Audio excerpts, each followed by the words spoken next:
was identified as mentally retarded, put back from the 5th grade into the 4th grade, and stayed in that category until I got out of high school. I don't have any college training, but I met a high school teacher who one day changed my life. I was waiting on another student, and when he came in, he said to me, "Young man, go to the board and write what I'm about to tell you." And I said, I can't do that, sir. He said, "Why not?" I said, "I'm not one of your students." He said, "It doesn't matter. Follow my directions now." I said, "I can't do that, sir." He said, "Why not?" I said, "Because I'm educable mentally retarded." And he came from behind his desk and he looked at me. He said, "Don't ever say that again. Someone's opinion of you does not have to become your reality." And as he talked, my heart began to beat fast. Tears began to run down my eyes, and I was in the back just listening to him, because the speech he was giving, that speech was for me. And he said, "Les Brown," he said, "if you want to do anything worthwhile in life, you've got to be hungry." I told Mr. Washington I wanted to become a disc jockey. And so I started working to develop myself. He said, "I want you to practice every day being a disc jockey." I said, "But I don't have any job now." He said, "It doesn't matter." He said that it's better to be prepared for an opportunity and not have one than to have an opportunity and not be prepared. And as I was working to develop myself, I applied for a job as a disc jockey, WMB, on Miami Beach. I went to a guy named Milton Butterball. I said, "How you doing, Mr. Butterball? I'd like to get a job as a disc jockey." He looked at me, he said, "You have any broadcast background?" I said, "No, sir, I don't." "You have any journalism background?" I said, "No, sir, I don't." He said, "We don't have any jobs available." I said, "Yes, sir."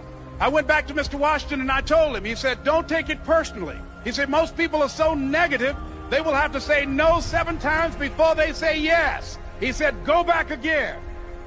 So I went back again. I said, "How you doing, Mr. Butterball? My name is Les Brown." He said, "I know what your name is. What do you want?" I said, "I'd like to know whether or not you have any jobs at disc jockey, sir." He said, "Didn't I just tell you yesterday we didn't have any jobs?" I said, "Yes, sir, but I know whether or not somebody got laid off or somebody was fired, sir." He said, "No one was laid off or fired. Now get on out of here." I came back the next day like I was seeing him for the first time. I said, "Hello, Mr. Butterball, how are you?" He looked at me with rage. He said, "Go get me some coffee." I said, "Yes, sir."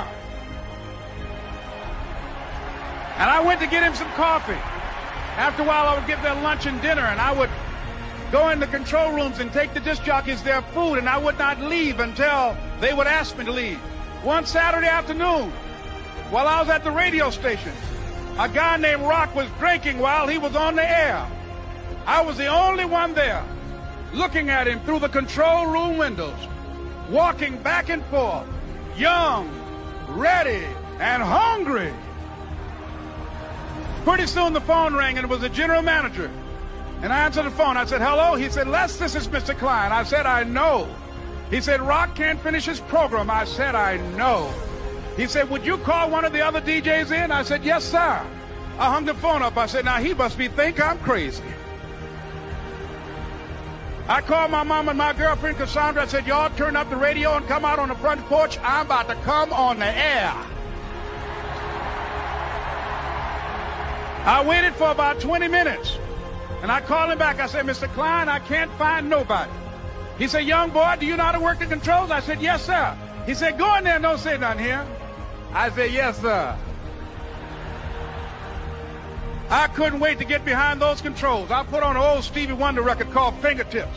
I sat down behind that turntable. I said, "Look out, this is me, LB Triple P. Les Brown, your platter playing papa. There were none before me, and there will be none after me. Therefore, that makes me the one and only. Young and single and love to mingle, certified, bona fide, indubitably qualified to bring you satisfaction, a whole lot of action. Look out, baby, I'm your love man." I was hungry.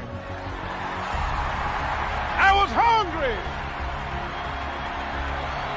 You got to be hungry.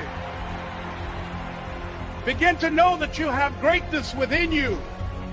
And if just one of you here begin to envision yourselves as being blessed and highly favored to reach your goals, if just one of you capture the essence of what that means, that you have greatness within you and a responsibility to manifest that greatness, that you can make your parents proud, you can make your school proud, you can touch millions of people's lives And the world will never be the same again because you came this way.